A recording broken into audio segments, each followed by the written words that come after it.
고고학적 발견은 성경의 진리를 입증했습니다. 다니엘 4장 30절은 많은 사람들이 수년 동안 믿지 않았던 사실을 확장해 줍니다. 다니엘 4장 30절 왕이 깊이 생각하여 이르되 이는 내가 내 힘의 능력과 내 위엄의 존귀와 영광을 위하여 친히 건축하여 왕의 거처와 다스리는 곳으로 세운 큰 바벨론이 아니냐. 다니엘은 새로운 바벨론이 느부갓네살에 의해 창조되었다는 사실을 알고 있었는데 이는 이전에는 거짓으로 여겨졌으나 나중에 최근 고고학을 통해 확인되었습니다. 아무도 그 기간 동안 느부갓네살이 새로운 바빌론을 건설했다고 생각하지 않았지만 이러한 믿음은 그것을 뒷받침할 고고학적 증거가 부족했기 때문에 가능했습니다. 그러나 고고학적 발굴을 통해 느부갓네살이 실제로 새로운 바빌론 도시를 건설했음이 확인되었습니다. 이 발견은 이 주제에 대한 새로운 시각을 제시했으며 이전 가정이 틀렸다는 사실을 드러냈습니다. 최근 연구 결과에 의해 확인되기 전에도 성경은 이 사실을 이미 알고 있었다는 점은 흥미롭습니다. 새로운 바빌론은 중요한 사업이었으며 건설에는 첨단 엔지니어링 기술이 사용되었습니다.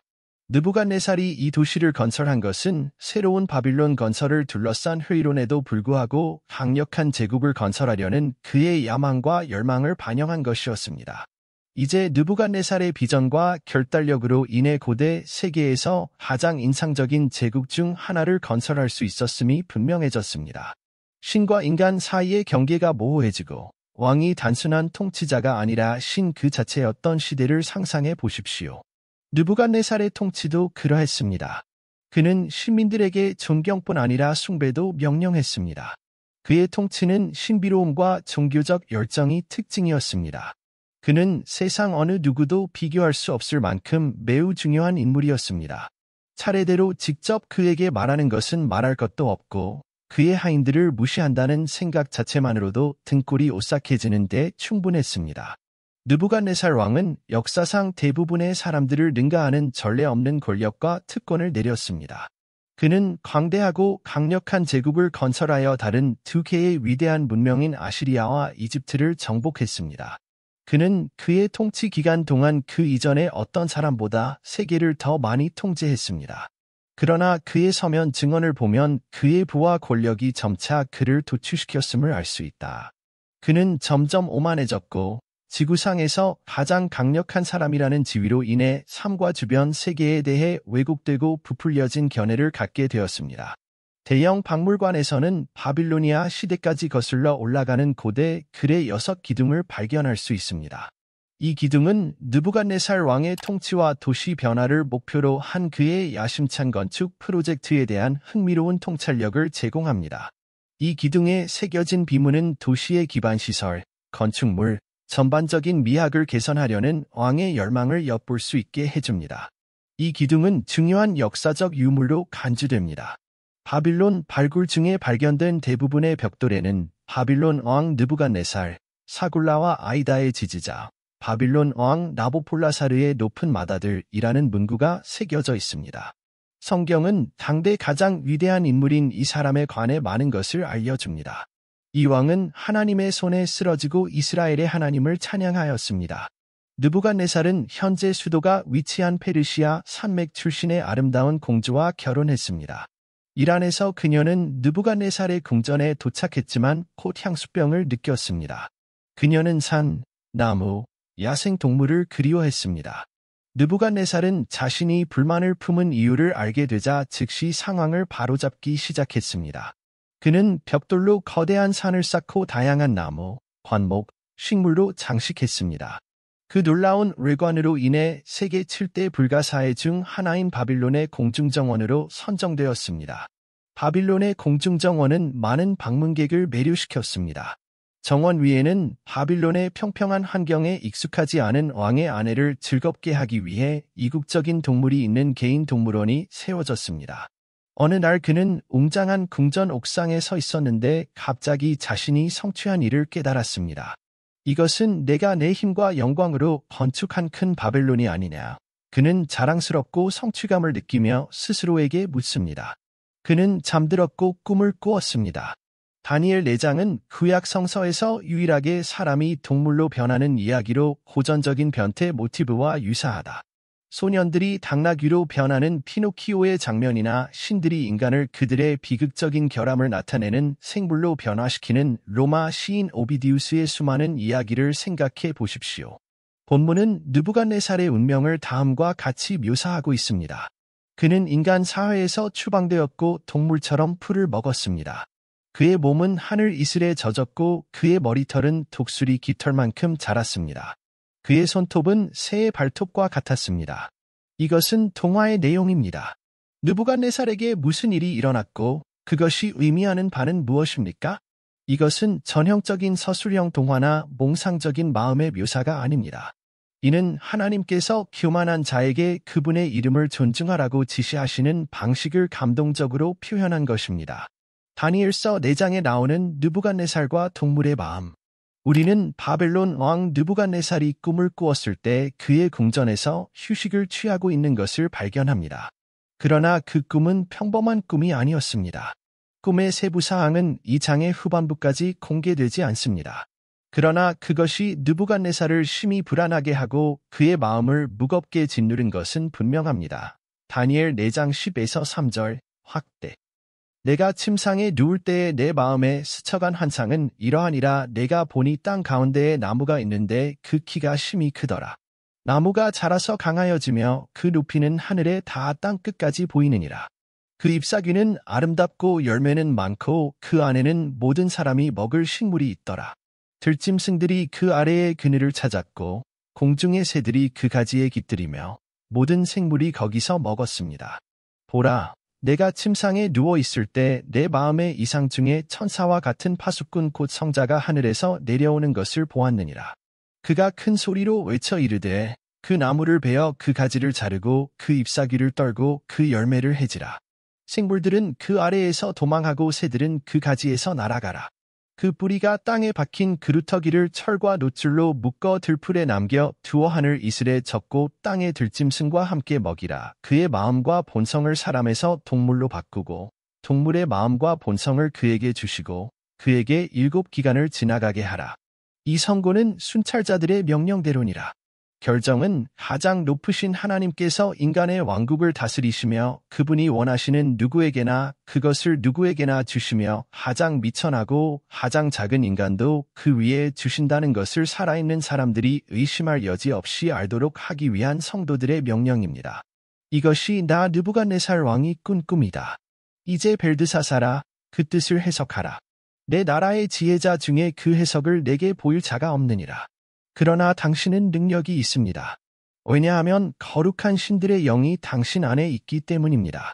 그때에 벨드사살이라 이름하는 다니엘이 왕의 운명을 심히 염려하고 그 생각이 번민하여 놀라 한동안 말문이 막혔더라. 왕이 이르되 벨드사살아 그 꿈이나 그 해석을 두려워하지 말라. 벨드사살이 대답하여 이르되 내 주여 이 꿈이 주를 미워하는 자들에게 이루어지기를 원하며 이 말씀이 주의 원수들에게 임하게 하옵소서. 주께서 보신 바 그 나무는 크고 강하여 그 높이는 하늘에 닿았고 온 땅이 보이니 그 나무는 그 잎사귀는 아름답고 그 열매는 많고 만민에 먹을 것이 있었고 들짐승도 그 아래 거하며 공중의 새도 그 가지에 깃들였느니라. 왕이여 왕이 위대하여 왕이시니이다. 강하여지시며 그 위대하심이 더하여 하늘에 이르고 그 권세는 땅 끝까지 이르느니라.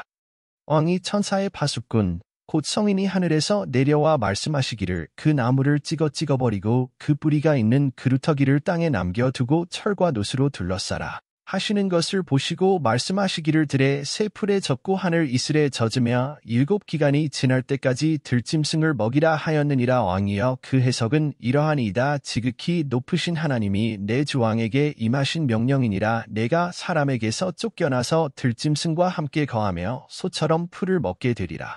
하늘 이슬에 젖고 7대를 지내서 지극히 높으신 하나님이 인간 나라를 다스리시며 자기의 뜻대로 그것을 누구에게든지 주시는 줄을 너희가 조금도 알지 못하리라. 나무 뿌리에 그루터기를 남겨두시면 하늘이 다스리는 줄을 깨닫고 왕의 나라가 회복되리이다. 그러므로 왕이여 나의 충고를 기뻐하시옵소서. 이제 왕의 죄에서 돌이켜 회개하옵소서. 정의를 행하고 불의를 버리고 가난한 자를 긍휼히 여기라. 그리하면 내가 회개하면 내가 계속 평안함과 내 죄악이 없어지리라.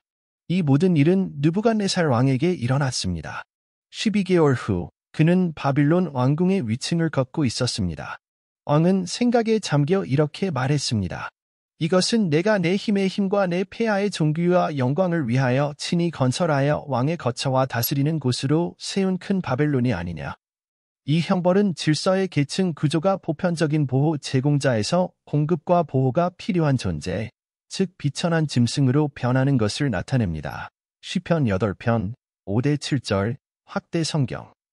하나님보다 조금 못하게 하시고 영화와 존귀로 관을 씌우시고 그 손으로 만든 것을 다스리게 하시고 만물 곧 양과 소와 들짐승과 들새를 다 그 발 아래 두셨으니 하늘과 바다의 물고기, 새와 짐승들이 큰 나무 아래서 은신처와 양식을 찾은 것처럼 느부갓네살도 그들과 같이 되었습니다. 본문은 느부갓네살의 동물 상태에서 그의 회복으로 빠르게 전환됩니다. 다니엘 4장 30절 및 1에서 34 학대 성경. 이 말이 아직도 왕의 입에 있을 때에 하늘에서 들려오는 듯한 음성이 내려 이르되 느부갓네살 왕이여 내가 선포되었으니 나라가 내게서 옮겨졌고 내가 인류 가운데서 쫓겨나고 내 거처가 내게서 없어지리라. 들짐승과 함께 내가 소처럼 풀을 먹도록 허락받으시면 7기간을 지내서 지극히 높으신 하나님이 인간 나라를 다스리시며 자기의 뜻대로 그것을 누구에게든지 주시는 줄을 조금도 알지 못하리라. 욕망. 그 즉시 느부갓네살에 관한 말씀이 이루어졌습니다.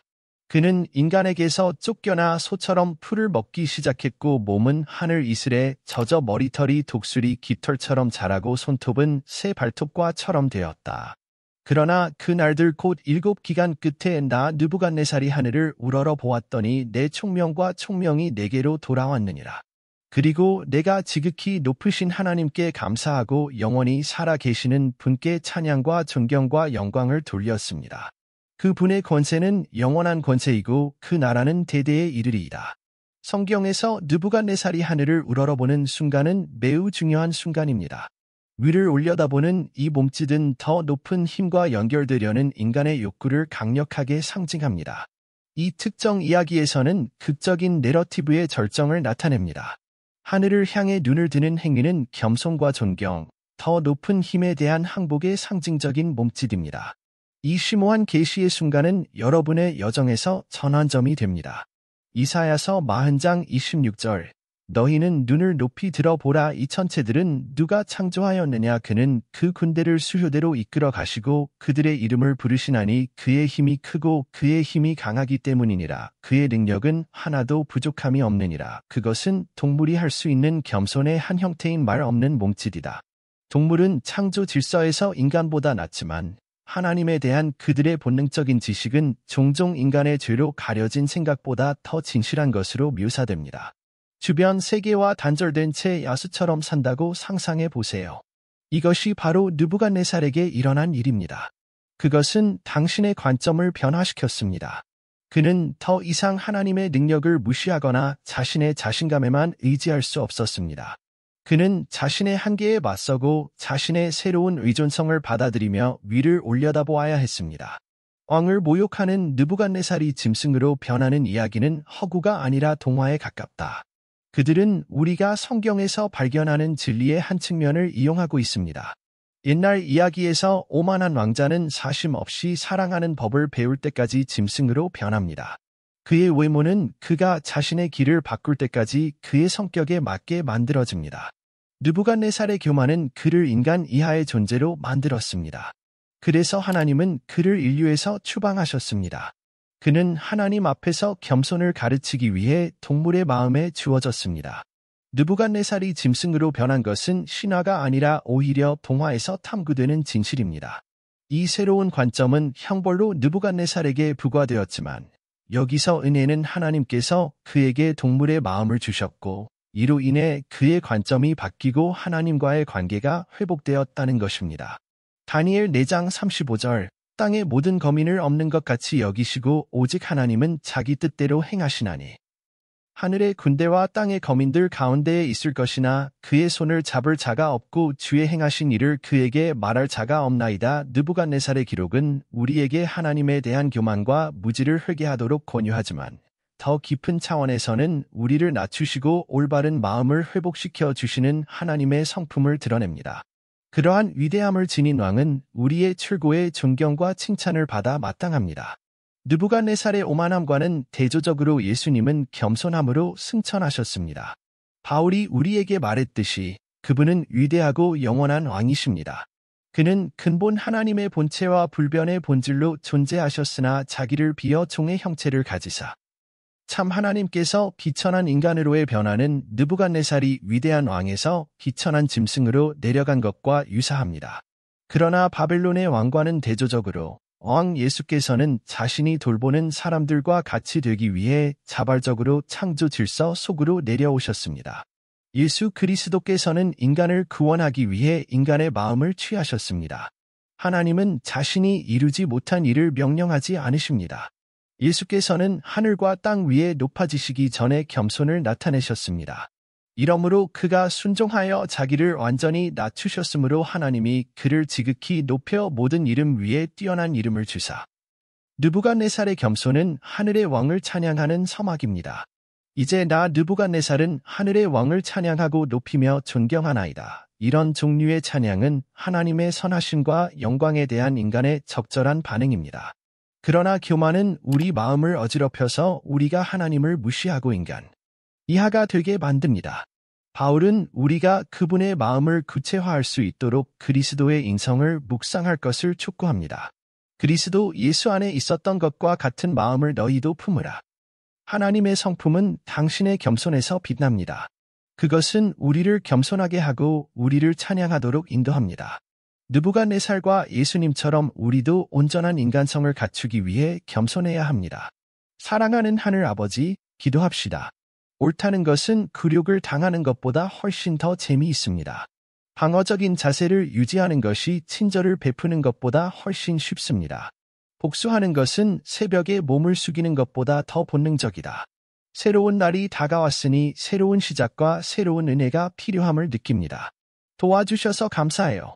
내 삶의 자비로운 존재가 되어주셔서 감사합니다. 주께서 교만한 자를 물리치시고 겸손한 자에게 은혜를 베푸시는 주를 내가 알았나이다. 내가 세상에서 원하는 마지막 것은 당신의 저항을 경험하는 것입니다. 그래서 오늘 아버지, 제가 아버지 앞에 겸손해졌습니다. 저를 복음의 길로 다시 인도하셔서 영광을 돌리게 해주세요. 사랑하는 사랑과 동정심이 많으신 아버지, 우리가 이 새로운 하루를 시작하면서 저는 감사가 가득한 마음과 깊은 겸손한 마음을 가지고 아버지 앞에 나아갑니다. 나는 당신 없이는 아무것도 아니라는 것을 인식하고 오늘을 최대한 살기 위해서는 당신의 자비와 은혜가 필요하다는 것을 인식합니다. 제 한계와 약점을 인식하고 다가오는 도전에 맞서기 위해 주님의 힘과 지혜를 믿을 수 있도록 겸손의 은사를 허락해 주십시오. 다른 사람들을 불쌍히 여기고 나에게 잘못한 사람들에게 은혜와 용서를 베풀 수 있도록 도와주세요. 어떤 상황에도 직면할 수 있는 용기와 올바른 결정을 내릴 수 있는 지혜를 주셔서 제 행동과 말이 당신의 이름에 영광을 돌리고 당신의 아들 예수 그리스도의 사랑과 긍휼을 반영하게 해주세요. 내 마음에 자비와 긍휼을 가득 채워주셔서 어려움을 겪고 있는 이들에게 격려와 위로가 되게 하시고 어떤 상황에서도 주님의 선하시고 온전하신 뜻대로 되어 주님의 이름에 영광을 돌리게 하소서. 이 모든 말씀을 나의 구주, 구속주, 친구이신 예수 그리스도의 전능하신 이름으로 기도드립니다. 아멘.